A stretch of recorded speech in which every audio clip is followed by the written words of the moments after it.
ملګرو نن زه تاسو ته په ډیره یو مهمه موضوع باندې یو څو خبرې کوم.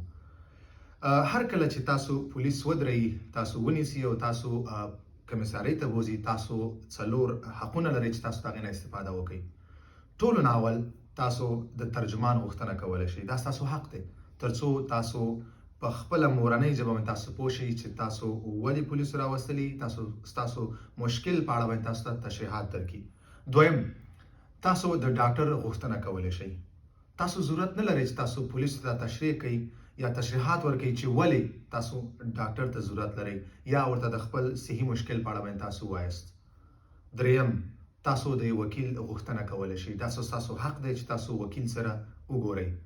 څلورم، تاسو غوښتنه کولی شئ د یو موبایل ترڅو تاسو یو داسې کس سره یو داسې بنسټ یا سازمان سره اړیکه ونیسئ چې په کومه باندې تاسو اعتبار لرئ.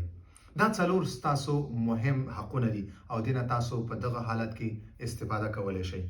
دې نه علاوه تاسو هیڅ یو داسې ورقه مه امضا کوئ ترڅو په تاسو هغې ورقه باندې نه وي پوه شوي، ترڅو تاسو ته ترجمان په خپله مورنۍ ژبه باندې دغه ورقه تاسو تشریح کړې نه وي.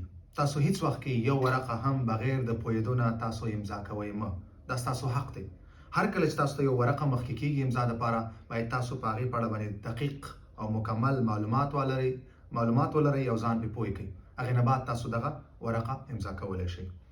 دغه څلور ستاسو مهم حقونه دي او دې نه تاسو بالکل حق لرئ چې تاسو ترې استفاده وکړئ. مننه.